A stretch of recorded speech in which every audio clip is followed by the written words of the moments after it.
Hey everybody, it's Nathan and Blake with another episode of Service Dog Tales. It's been a while since we've done one of these. How are you doing, Blake?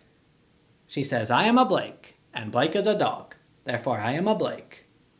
I mean, you can't argue with that logic. Today I want to talk about something that happened just 2 weeks ago, and the reason why I waited a little bit to make this video is because at the time it was very triggering and I was melting down and I knew that I would laugh about it someday, but I needed a week or two to get to that point. And before I start, I would like to point one thing out. Now, this story does involve her having a health issue, and I would like to say that right now she is fine. She's not having that health issue anymore. We solved it. We're good. She had treatment, so we don't need anybody to comment down below talking about, oh, well, maybe you should have done this or maybe you should have done this.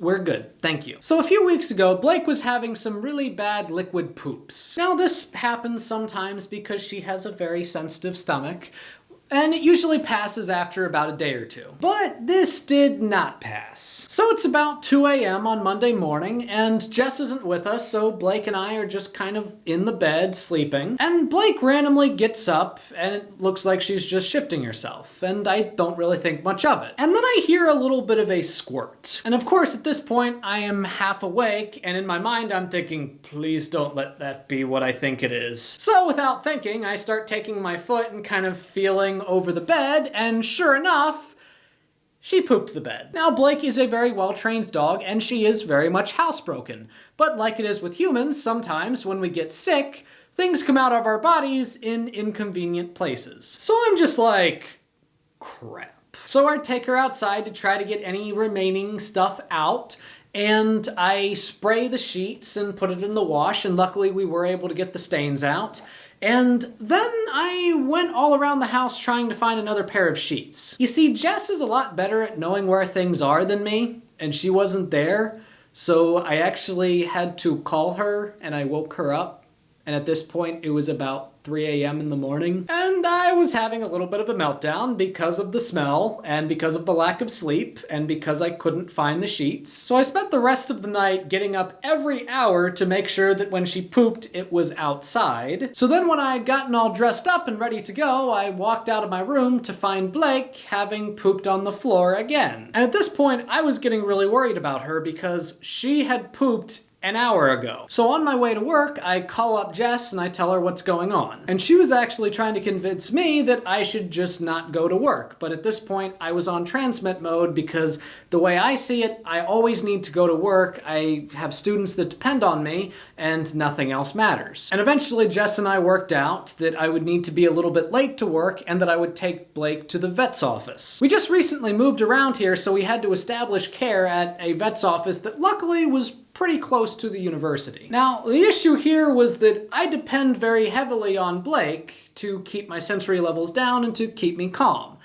But the issue is, she was the object of what was making me very upset, and because of the fact that she was sick, she wasn't able to do her job as much. So it can be very difficult when you are experiencing some kind of hard time and your dog is only able to do so much due to health reasons. So I took her to the vet, and at this point it was pretty clear that I was going to be late for work. And so I texted my supervisors to let them know that I would be late, and they were really nice about it. I didn't expect them not to be. They've been pretty understanding about her needs thus far. They did get someone to cover my class, but at the same time, I still feel that responsibility in the back of my head that I need to be there, these are my students, I need to be there. So we're at the vet's office, and I'm trying really hard not to melt down because the vet people were being very good and they were being very helpful, and I didn't want them to have to deal with a melting down autistic. So they gave her some treatments, they ran some tests, they gave us a diet suggestion, and they gave us some pills in order to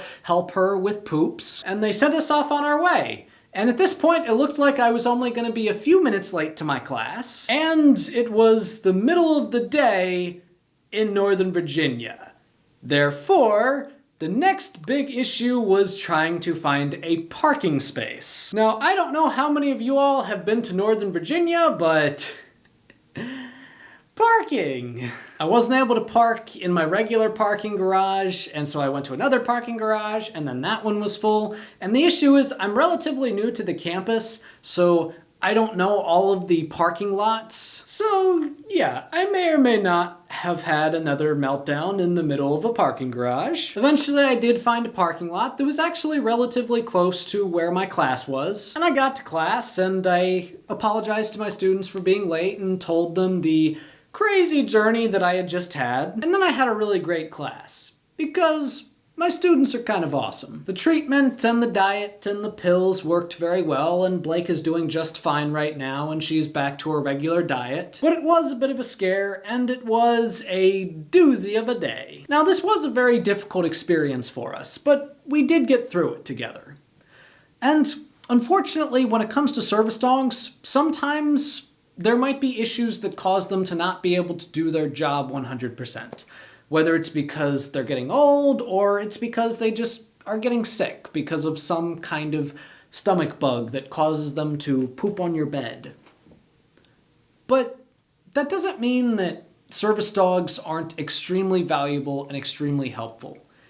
Because once I got home that day, I was able to de-stress, and Blake really helped me with that. So stuff like this does happen, and it is difficult, but I try to tell myself things like, this too shall pass. Well, that's today's video. Thank you all for watching. If you liked this episode, please give it a like, a share, and if you haven't already, subscribe to the channel. Check out some of my other stuff. And if you want to support the channel in other ways, support me on Patreon.